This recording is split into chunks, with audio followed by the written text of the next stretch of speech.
Hello everyone. So here in this video we are going to discuss about answer writing, one of the very important areas in our UPSC preparation. Everybody thinks कि हाँ mains answer writing करनी है, सो कब करें, ये सबसे बड़ा doubt आता है हमारे ऊपर.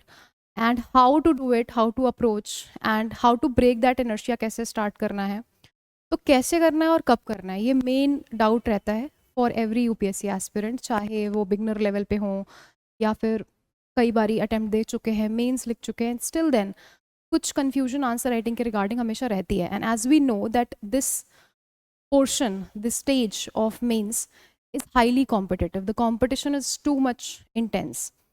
तो हम obviously एक अच्छी रैंक के लिए अच्छे स्कोर को हम टारगेट करते हैं, but we don't know how to approach it specifically. So let's understand that why answer writing is important, how we somehow fail to understand the portion of answer writing. So let's start with where is the problem when we start answer writing. First of all, see, हम ये सोचते हैं that either there is a day one, that means whenever we are starting our preparation, चाहे हम syllabus के starting part में हो या कुछ हमने portion cover कर लिया हो, क्या हम वहाँ पे करना चाहते हैं, this is, I would say, is too early. Or if you think that one day when I complete my syllabus, when I know enough, then I'll start answer writing. So both you can see are the extreme ends. And why I'm saying so? Because day one से अगर आप answer writing start करते हो, day one में आप सोचते हो, तो क्या होता है, you right a particular answer, और क्वेश्चन पढ़ा आपने, ये आपका क्वेश्चन है, आंसर लिखते हो, you feel that your introduction is weak and maybe it is not aligned with your question. So weak introduction, body is very random. Some are writing in paragraph, and if you're writing in points, then these points are not coherent with the demand. तो आप random haphazard manner में अपनी body part लिखते हो, तो there is particularly no structure and low content, the quality of content is poor, and these are not dense. Then a conclusion, maybe either you write or maybe यहीं पे आपने ख़त्म कर दिया. Then you compare this answer of yours with the toppers. Then because of this comparison, आपको लगता है that मैं तो कहीं नहीं हूँ, अभी मुझे कुछ नहीं आता, maybe when I know enough then I'll start answer writing. So day one पे भी अगर आप लिख भी रहे हो, तो either you feel inferior, you feel underprepared, you feel that you do not know the demand from now, तो आप क्विट करते हो, या फिर आप लिखते चले जा रहे हो and without knowing, without having any feedback, without doing the self audit. So these are the mistakes that I am quoting here. So I'll write it down for you here कि वो common mistakes क्या होती हैं. So let's see, ये जो extremes पे हम जाते हैं, so let's first understand the common mistakes.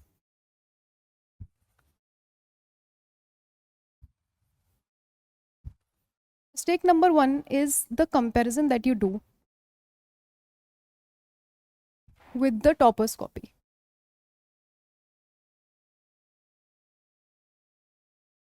यहीं पे आप अपने आप को जज कर लेते हो, समटाइम्स ओवर जज कर लेते हो, you feel under prepared and somehow you don't get the motivation to write.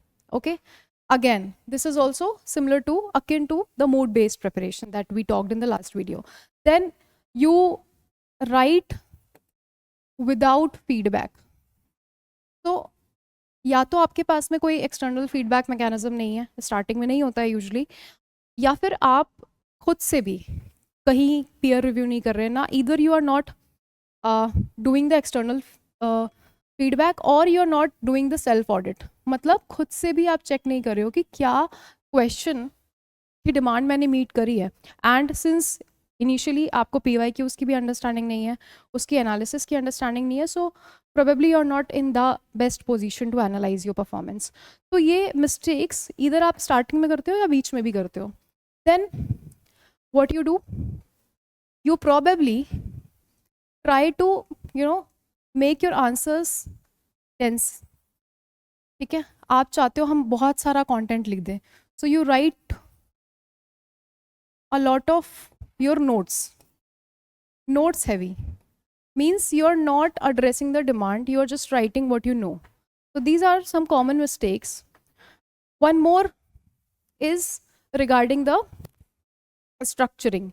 Since you have not gone through the brainstorming of PYQs, आप structuring भी random कर रहे होते हो and you're not, you know, breaking the questions. तो mistake एक सबसे बड़ी, you're not breaking down question into sub parts. कई बार हम ये मिसइंटरप्रेट कर देते हैं, कई बार हम क्वेश्चन को कीवर्ड्स उसमें हम आइडेंटिफाई नहीं करते हैं, so somehow 1 or 2 keywords we miss while we go through a lengthy question. आजकल क्वेश्चंस के फॉर्मेट आप देखोगे 3 to 4 लाइंस के तो क्वेश्चंस ही होते हैं. तो उस केस में आप ये जो सारी गलतियां करते हैं, in a way you are not prepared for answer writing. And यहाँ पे क्या प्रॉब्लम होती है 1 day वाले में, ये आप तब सोचते हो जब आपको लगता है that at some point when I will be completing my syllabus, मेरे सारी चीज़ें कवर्ड हो जाएंगी, मेरे नोट्स रेडी होंगे, मेरे पास सारी चीज़ें प्रिपेयर्ड होंगी, देन जब मैं आंसर लिखूंगा या लिखूंगी तो वो परफेक्ट आंसर होगा मेरा. Okay, so one more mistake I forgot to mention that your obsession with perfection, this is related to this one extreme, obsession with perfection. आपको लगता है कि परफेक्ट मटेरियल होने के बाद, परफेक्ट रिमेंबरिंग रिटेंशन पीरियड के बाद मैं आंसर लिखना स्टार्ट करूंगा and then I will write. But ये दिन कभी आता नहीं है, this 1 day. And somehow many of the students who are going to write mains this year for 2026, उन्होंने आंसर राइटिंग करी ही नहीं है इससे पहले, because in their mind they were thinking that once they finish their syllabus then they will start answer writing. तो यहाँ पे अब उनको बहुत बड़ी प्रॉब्लम ये आएगी that the time is less. Prelims और मेंस के बीच में आपके पास हार्डली 6 to 8 weeks होते हैं for your main preparation, because last के 15-20 days तो आपके फाइनल रिविजन में चले जाते हैं. तो 6 to 8 weeks में if you have to prepare for 20+ subjects, जब आप ब्रेक डाउन करेंगे पूरे सिलेबस का, मेन सिलेबस का, including your essay, GS and optional, तो आपको लगेगा कि बहुत सारे सब्जेक्ट्स हैं जो आपको कवर करने हैं. एंड ये सारे सब्जेक्ट्स आप इतने कम टाइम में नहीं कर सकते इस ड्यूरेशन में. So you need to understand that you have to do answer writing at some point. But वो पॉइंट क्या होगा? सो लेट्स फर्स्ट अंडरस्टैंड कि आंसर राइटिंग आपकी एक्चुअली में एक स्किल है, राइट? एवरीबडी नोज कि स्किल है, ठीक है, मैंने कोई नई बात नहीं बताई. बट स्किल डेवलप करने के लिए you need some stages. Skill develop in stages, this is a reality. Okay, आप एकदम से if you just you are trying to drive a car, है ना, like a racer, day 1 पे, तो आप miserably fail करोगे, है ना. either you won't be able to do it or you will face, मतलब you will be having an accident. तो दोनों ही cases में ये ठीक नहीं है. So you need some levels to start and you need that understanding of the levels.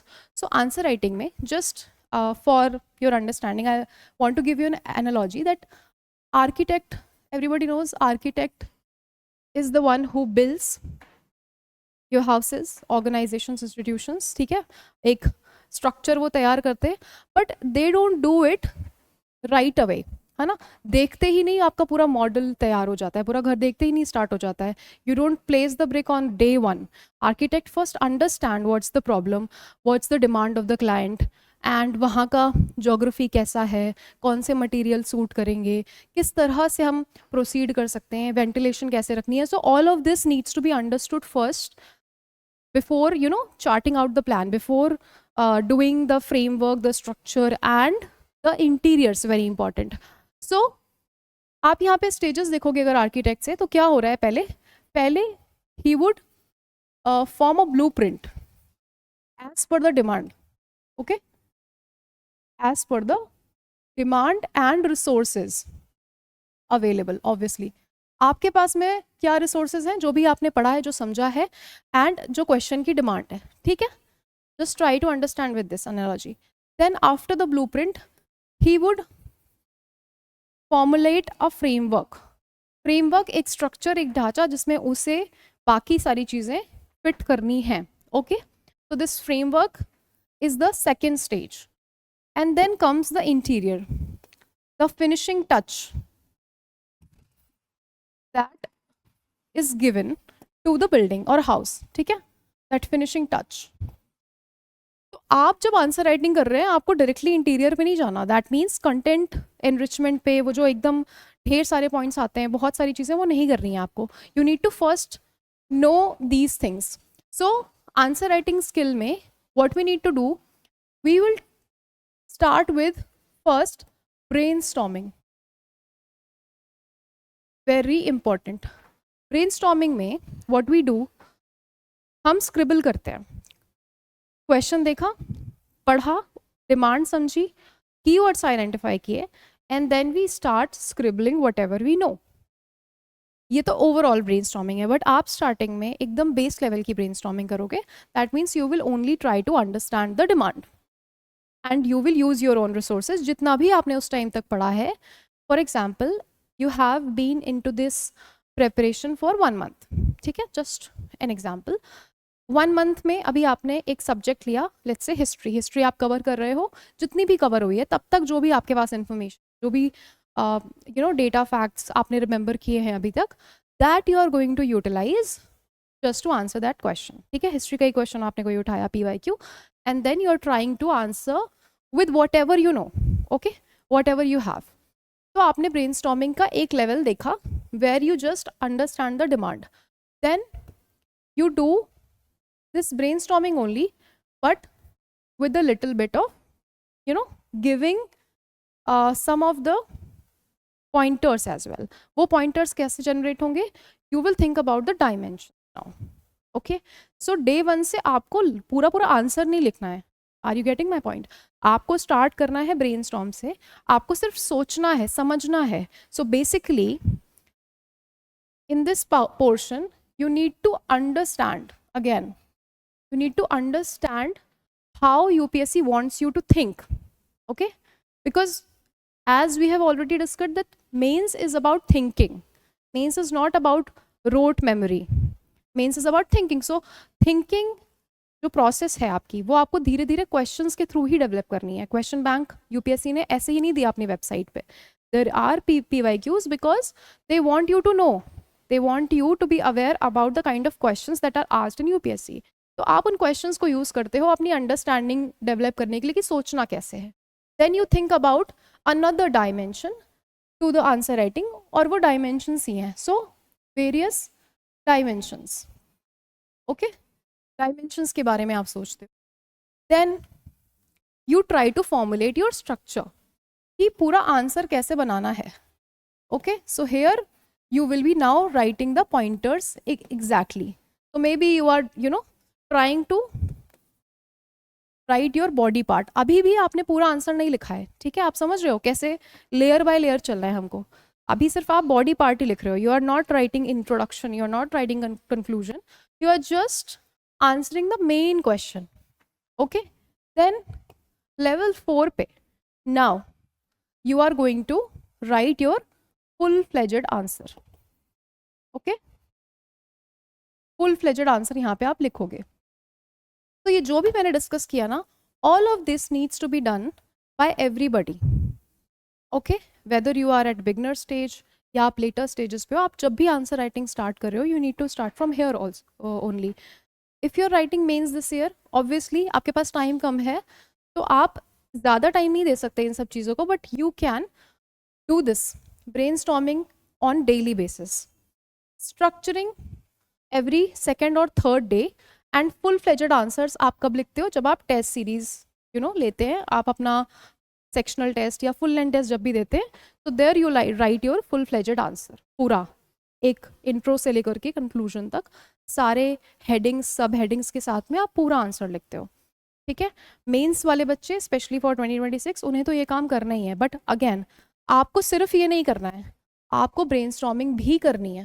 Remember this, क्योंकि जितनी तेज़ आपकी थिंकिंग होगी, जितनी precisely you can think about the exact demand, उतना तेज़ आपका हाथ चलेगा. सिर्फ डायरेक्टली आंसर लिखने से आपकी स्पीड तेज़ नहीं होगी, आपकी थिंकिंग से आपकी स्पीड तेज़ होने वाली है.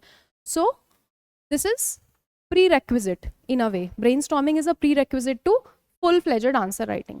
फाइन. सो अगेन अभी हम एक बार लेवल्स को देख लेते हैं, ठीक है।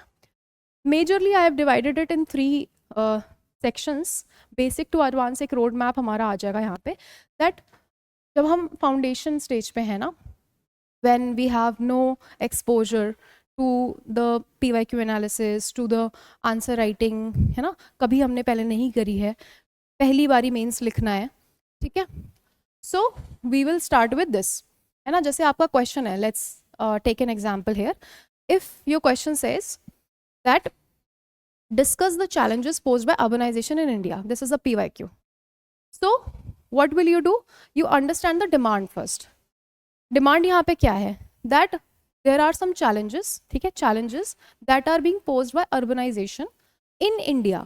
So अब अगर आपको पहले तो यहाँ पे देखना था कि क्वेश्चन की डिमांड में challenges पूछे हैं, challenges जो अर्बनाइजेशन की वजह से हो रहे हैं, दैट टू इन इंडिया। तो डिमांड और कीवर्ड एक साथ में, कीवर्ड्स क्या है यहाँ पे? कीवर्ड्स आपके आ रहे हैं, एक तो चैलेंजेस, ठीक है, यानी प्रॉब्लम्स के बारे में पूछा जा रहा है, किसके थ्रू? अर्बनाइजेशन के थ्रू, और कहाँ पे? इंडिया में, ठीक है, स्पेसिफिक टू इंडिया। ये कीवर्ड्स हैं जिन्हें हमें मिस नहीं करना है। ओके, तो आपने डिमांड समझ ली, you have identified the keywords and discuss करना है आपने। ओके, तो always understand that whenever you are asked the problems, आप सॉल्यूशंस भी दोगे, है ना, सिर्फ प्रॉब्लम्स पे आपको नहीं खत्म करना है। You are writing this exam to be a person who thinks about solutions, who give, you know, frameworks to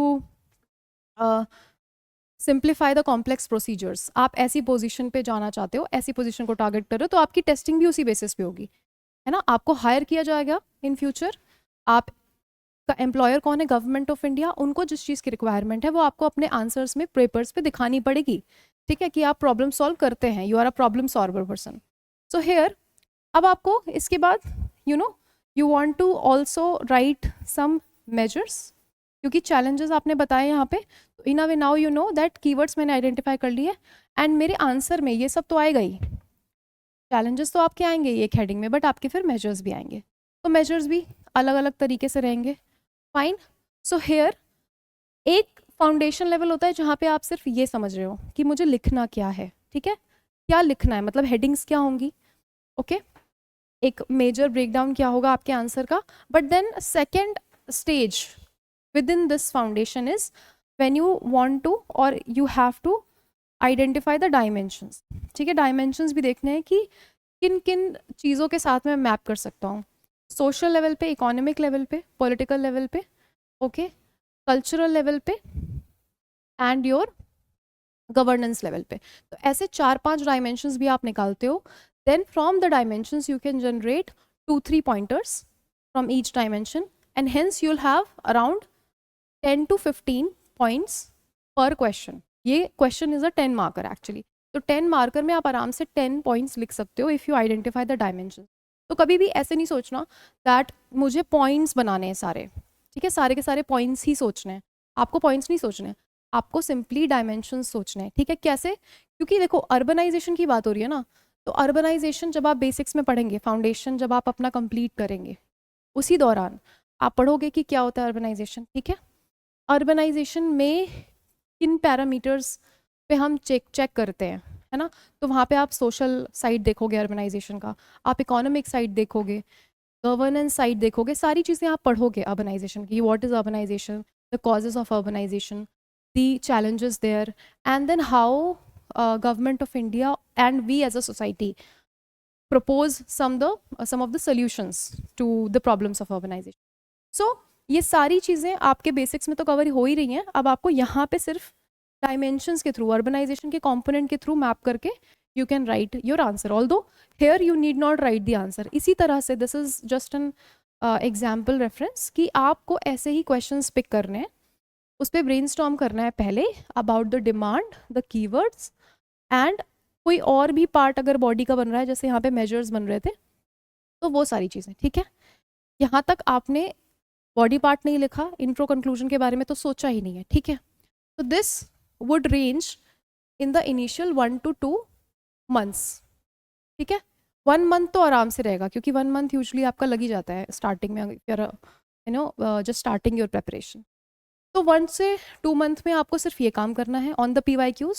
तो ये एक और चीज़ के साथ मैच कर रहा है actually when I was explaining the road map for 2027। तो आई वाज सेइंग कि आपको सिलेबस और PYQ की मैपिंग करनी है। तो मैपिंग कैसे करोगे आप? PYQs में ऐसे ब्रेनस्टॉर्म करोगे तभी आपको समझ आएगा PYQ का मतलब क्या है, why it was asked and how we can answer this question. Fine. तो अब आते हैं हम दूसरे स्टेज पे या दूसरे लेवल पे, विच इज़ स्ट्रक्चर बिल्डिंग। जैसे हमने एनालॉजी में सीखा था कि पहले हम डिमांड समझ रहे हैं, अब हम अपना फ्रेमवर्क बनाएंगे। ठीक है, तो यहाँ पे will try to focus more on dimensions. ठीक है, यहाँ पे मैंने सिर्फ टच दिया था, है ना, यहाँ पे मैंने बोला सिर्फ आपको ना सोचना है हल्का, बट यहाँ आपको ज़्यादा फोकस इसी पे करना है कि you need to generate a lot of dimension and you will be writing your body part here. ठीक है, कोई भी क्वेश्चन है उसका बॉडी पार्ट में आपका basic argument and if possible I am not saying that you have to do in all the pointers, but कुछ pointers में let's say you are writing 5 points, तो 3 आउट ऑफ 5 पॉइंट्स में आप try करोगे कोई example, कोई data, कोई report लिखने का। Okay, just you will try, 3 नहीं तो 2 भी कर सकते हो, but you will try at least कि आपका बॉडी पार्ट एक तरह से प्रिपेयर हो। So we are doing answer writing by layers, है ना, एक एक पोर्शन हम धीरे धीरे कवर करेंगे और उसे अच्छा करते हुए चलेंगे। सो आपने डायमेंशन सोचे, उससे आपके पॉइंटर्स जनरेट होंगे, आपका बॉडी पार्ट एड्रेस होगा। So some part of your answer is now ready. ठीक है, some part of your answer. और यहाँ पे जो आपका मेन कंटेंट है ना बॉडी का, इस पे तो फोकस कर ही रहे हो आप। You will also focus on articulation, precise लिखने का ट्राई करेंगे एटलीस्ट। ठीक है, क्योंकि अगर आप यहाँ ट्राई नहीं करोगे तो आप इधर जो फाइनल स्टेज है वहाँ पे आपको प्रॉब्लम होगी। ठीक है, सो whoever is writing mains again this year for 2026, you guys probably should be in this level। ठीक है, इससे ऊपर यहाँ पे हो तो बहुत ही अच्छी बात है, आपको डायरेक्ट कंटेंट एनरिचमेंट करना है। Probably people who are writing mains for second और थर्ड टाइम, उनको यहाँ पे फोकस करना होगा। ठीक है, क्योंकि आपने बेसिक समझ लिया, आपकी स्ट्रक्चर भी मेजरली आपकी बॉडी में कवर हो जाते हैं। You right good keywords, relevant content and all, बस आपको एनरिच करने की ज़रूरत है। तो यहाँ पे आप क्वेश्चंस में फिर आप अपनी प्रिसाइजनेस ज़्यादा लाओगे। ठीक है, स्ट्रक्चर आपने बनाना सीख लिया, जो हम इंटीरियर्स की बात कर रहे थे, right, from the analogy of the architect, that at finishing touch जब आप देते हो तो आप इंटीरियर्स वगैरह डिज़ाइन करके एक प्रॉपर फाइनलाइज करते हो अपना प्रोजेक्ट। सो हेयर ऑल्सो आपका जो आंसर राइटिंग का प्रोजेक्ट है, उसमें आप फाइनली अपने आंसर को ब्यूटिफाई करते हो। Beautification not through cursive hand writing and all, beautification through the weightage, the substance that comes from preciseness of expression, examples, data, cases, judgments, the committee and reports, and relevant contextual intro। ठीक है, तो यहाँ पे क्या चीज़ें आ रही हैं? You are writing contextual arguments, be it intro, body और conclusion। ठीक है, contextual है मतलब जो क्वेश्चन ने पूछा exactly वही, और प्रॉपर कॉन्टेक्स्ट देके आप प्रैक्टिकल लेवल पे जो आपके कंटेम्प्रेरी अफेयर्स हैं उसके साथ में रिलेट करके आप लिख रहे हो। So contextual argument, contemporary touch, a lot of substantiation. ठीक है, ये जो आपके आर्ग्यूमेंट को वेटेज देता है तो वो substantiation, and here you will try to maximize this for most of the pointers. Let's say 8 or 9 out of 10 pointers have this substantiation. Then you work on the visibility of your answer, कि आपके answers में जो भी keywords हैं, जो diagram हैं, जो graphs आपने बनाए हैं वो प्रॉपर दिख रहे हैं, they are neatly labelled, properly shown in the entire answer. And आप चाहें तो यहाँ पे you can make boxes, you can underline, you can do this in inverted commas, or maybe you can draw this graph to show the merit and demerits, for example plus minus, इस तरह से आपने यहाँ पे merits दिखा दी, demerits दिखा दी। तो these are all some visual add-ons to make your answer stand out from the crowd। ठीक है, तो ये सारी चीज़ों पे आपने फोकस किया, and you are also showing some tables और मे बी जो अभी हमने फ्लो चार्ट्स की बात करी, ठीक है, एज पर द क्वेश्चन। तो क्वेश्चन पे आपको देखना होगा, अगर क्वेश्चन में कंपैरिजन पूछा है तो प्रोबेबली आपका टेबल बनाना ज़्यादा अच्छा होगा। Fine, you can show the aspects and you can compare on that parameters. तो ये सारी चीज़ें आप क्वेश्चंस के थ्रू भी समझ सकते हो। फॉर एग्जांपल यहाँ पे स्ट्रक्चर बिल्डिंग में भी आप क्वेश्चन देखो, for example how does climate change affect food security. Here you need to think about the body part only. तो आपने जैसे क्लाइमेट चेंज और फूड सिक्योरिटी, ये आपकी कीवर्ड से आइडेंटिफाई कर लिया। डिमांड ये है कि कैसे अफेक्ट कर रहा है। सो एक मैप करना पड़ेगा कि क्लाइमेट चेंज है and it is affecting the food security. अब यहाँ पे ना इंडिया लिखा है ना कोई रीजन लिखा है, तो ओवरऑल ही आपको बताना है। So your body part should have the relevant content, arguments और एग्जाम्पल्स वगैरह आपके इंडिया से तो होंगे ही, बट बियॉन्ड इंडिया भी होंगे, क्योंकि इन जनरल पूछा है, राइट। तो यहाँ पे आपके एग्जाम्पल्स जितने ज़्यादा डाइवर्स होंगे उतना अच्छा रहेगा। Now coming to the main arguments, बहुत ही बेसिक सोचना है। फूड सिक्योरिटी की बात हो रही है, फूड कैसे प्रोड्यूस हो रहा है, तो प्रोडक्शन लेवल पे आप देखो, कंज्यूमर लेवल पे देखो, प्रोडक्शन लेवल पे आप देखोगे, then the availability of various inputs matter, जैसे आपका वाटर है, सॉइल है ना, and various seeds and all का, उनकी भी बात आएगी। देन कंज्यूमर लेवल पे आप देखोगे, प्राइसिंग की बात करोगे, प्राइस वॉलेटिलिटी की बात करोगे, द एक्सेस उसकी बात करोगे, है ना, स्टोरेज एंड ऑल की बात करोगे, जो सेकेंडरी लेवल पे आ रहा है। तो इस तरह से आप पूरी बॉडी आप जनरेट कर सकते हो। एक कीवर्ड आपने पकड़ा, उसकी अंडरस्टैंडिंग थी आपको फूड सिक्योरिटी की, और वहीं से आपने मैप करके पॉइंट्स बना दिए, ठीक है। ये हो गया आपका structure. Coming to this content enrichment, again different different question से मैं आपको ये समझाना चाह रही हूँ कि कैसे लेयर बाय लेयर आपको आगे बढ़ना है आंसर राइटिंग में। Now since you are at the final stage, now you have to write. तो जैसे आपका हमने GS 1 से एक एग्जाम्पल ले लिया, अर्बनाइजेशन, GS 3 से भी ले लिया हमने एक क्लाइमेट चेंज और फूड सिक्योरिटी वाला। This can also be asked in GS 1 2। So let's say कि एक पॉलिटी का ले लेते हैं, कॉन्स्टिट्यूशन का ले लेते हैं। तो if the question is that evaluate how constitution ensures balance between individual rights and collective security या collective welfare. So here आपको एक comparison भी पूछा है और वहाँ पे आपको constitutional references देने पड़ेंगे, ठीक है। तो अब आप टेबल भी बना सकते हो इसमें, है ना। यहाँ पे पहले आप बॉडी पार्ट का, क्योंकि आपका एक लेयर जा रहा है ना, that you identify these things, then you form the body part, and at last you can think about the value enrichment and the introduction and conclusion जब आप फाइनली लिख रहे हो। तो अब यहाँ पे कॉन्स्टिट्यूशनल रेफरेंसेज यूज़ करने हैं, आर्टिकल्स यूज़ करने हैं, जजमेंट्स यूज़ करनी है, and through the judgements only you will compare कि इंडिविजुअल राइट्स कहाँ पे आ रहे हैं। You talk about liberty, you talk about article 1921, and when you talk about the collective welfare तो आप DPSP के ऊपर फोकस कर रहे हो, आप जजमेंट्स वहाँ बता रहे हो। So you will use your Puttaswamy, Minerva mills case and different ऐसे ही और भी सारे जजमेंट्स यूज़ करके you can write your entire answer fully. तो फुल फ्लेजेड आंसर आपको यहाँ पे लिखना है। ये काम मेंस जब आपका पास होता है तब आपको यही चीज़ें करनी होती हैं। उस टाइम पे आप पढ़ते कम हो, इम्प्लीमेंट करने पे ज़्यादा फोकस करते हो, है ना। Your execution takes dominant position when exam is near, especially mains, ठीक है। तो ये सारे स्टेजेस आपने देख लिए कि basic to advance road map कैसा रहेगा। मंथ वाइज भी अगर आपको देखना है तो इट वेरीज, ठीक है। स्ट्रक्चर बिल्डिंग में भी इट डिपेंड्स कि आपने कितना टाइम लगाया है अभी फाउंडेशन में, कितने टाइम कंसोलिडेशन में। It will take around initially 7 to 8 months तो लगते ही हैं, ठीक है।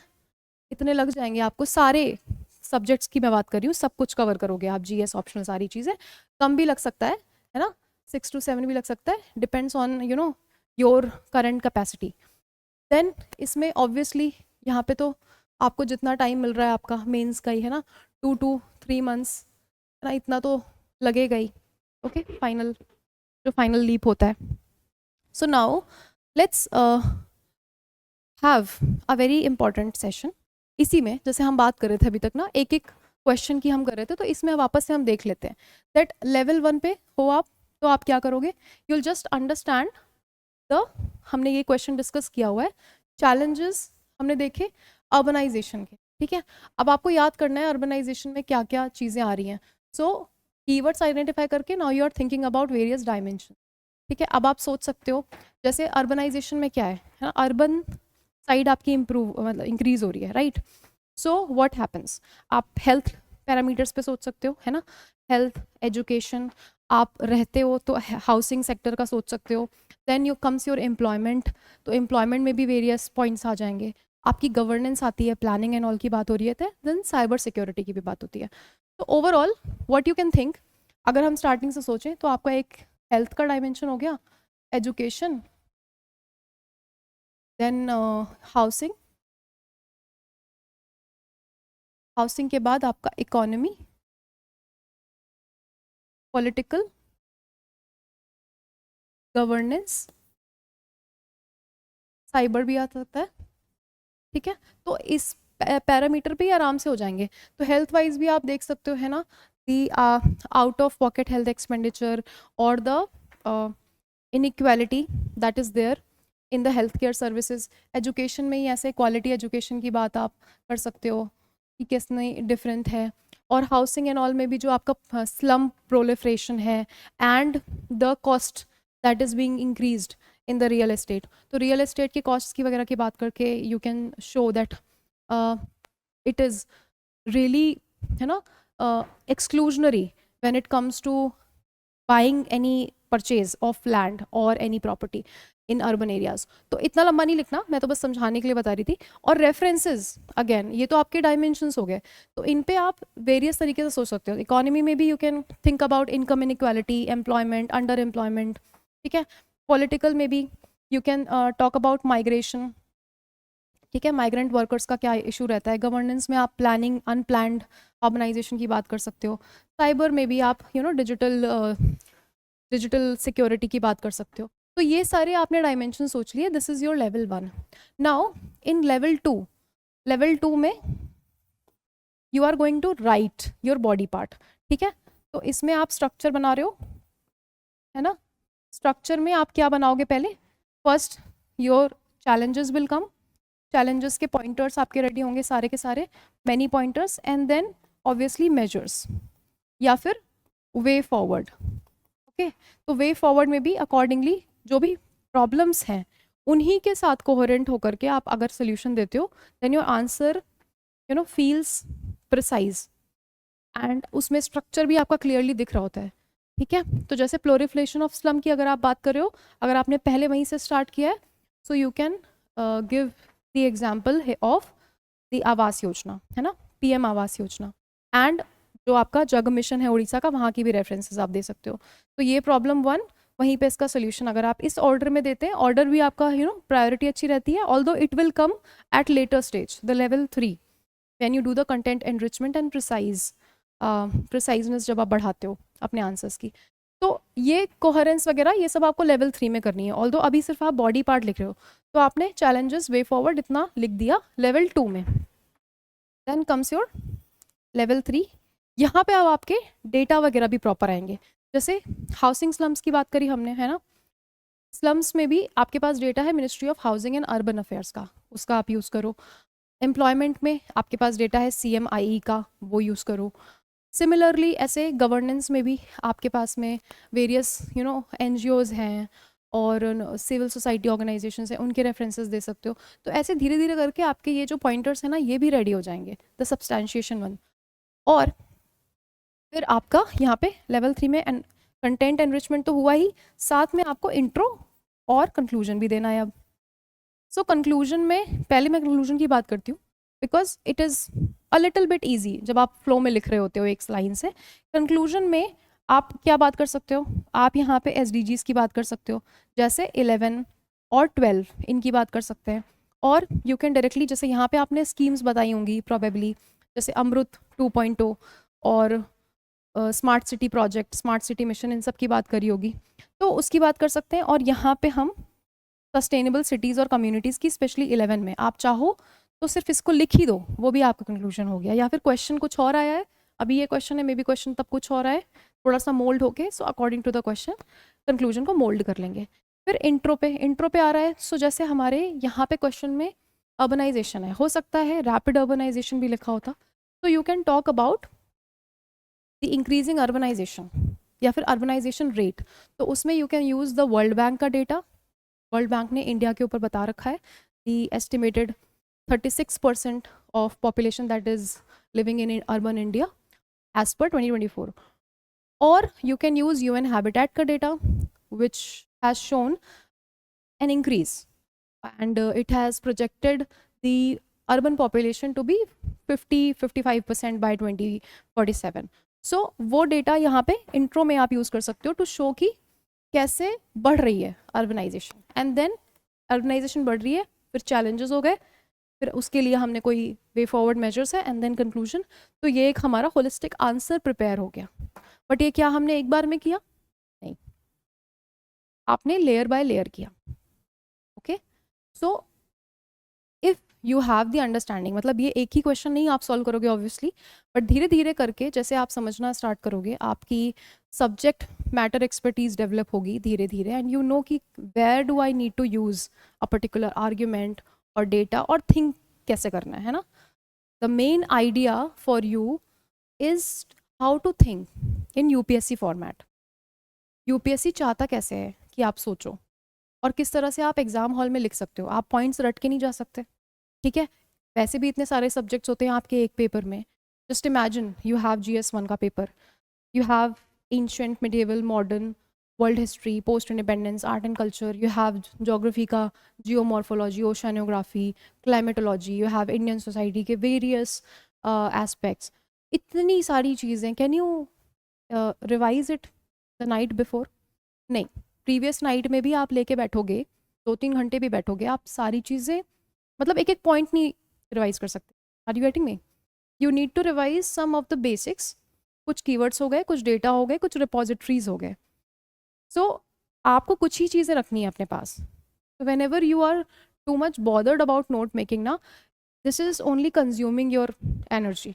बहुत ज़्यादा नोट्स के पीछे अभी नहीं भागना है, specially when you are in the initial phases of preparation, क्योंकि आपको पता नहीं अभी नोट्स कैसे बनाने हैं. एग्जाम से पहले you need a little bit of repository only, जहाँ पे आपके कुछ कीवर्ड्स होंगे, कुछ डेटा पॉइंट्स होंगे, जो भी चीज़ें आप भूल जाते हो वो वहाँ लिखोगे, and then you will use it. क्योंकि एग्ज़ाम से पहले आपको बस कुछ ही चीज़ें ही याद करनी होती हैं, बाकी तो आपके सबकॉन्शियस में होता है. जो बेस नोट्स हैं, जो बेस कीवर्ड्स हैं, सारे आपके सबकॉन्शियस में होते हैं. Obviously you need that base notes, तो वो आप के प्रिपेयर हो जाएंगे. ईदर यू टेक कोचिंग, तो वहाँ से आपके नोट्स हो जाएंगे, और any book you want to refer, और if you have prepared any of your foundation notes, तो वहाँ से हो जाएंगे वो बेस नोट्स. बट बहुत ओवर यू नो नोट्स पे ओवर ज़्यादा टाइम कंज्यूम नहीं करना है, ओवर टाइम नहीं करना है वहाँ. You need to focus more in the manner that UPSC wants you to think. ठीक है. So I guess that is it for this, and I hope you've got some of understanding about answer writing specifically. तो एकदम से नहीं start करना है, layer by layer करना है. brainstorming first, brainstorming in stages, and then your body part, then you focus on your conclusion और intro. तो आप देख लेना किस पे फोकस करना है. एक टाइम पे एक चीज़ पे फोकस करोगे तो आपका वो बेटर हो जाएगा. एक साथ सारी चीज़ें करोगे ना, इट्स लाइक जैसे हमने देखा कि आप एकदम से पूरा घर नहीं खड़ा कर सकते, इंटीरियर पे फोकस नहीं करोगे, या फिर एकदम से आप फॉर्मूला रेस कार नहीं दौड़ाने लगोगे. आपको पहले बेसिक समझना, ठीक है. स्टीयरिंग कैसे पकड़नी है, क्लच कैसे लगाना है, ब्रेक कैसे लगाना है, बेसिक्स. धीरे धीरे लेयर बाय लेयर आपकी आंसर राइटिंग डेवलप हो जाएगी. तो I guess I have been able to deliver what I wanted to. तो अगर आपको कोई और भी कन्फ्यूजन है, कुछ है, तो you can ask in the comments, but please focus on brainstorming first. ठीक है, डायरेक्ट जंप नहीं करना है. आपका मेंस भी है तो भी आपको ब्रेनस्टॉर्मिंग पहले करनी है. ठीक है. तो that would be it for now. Stay tuned for the next video. Take care of yourself and bye bye.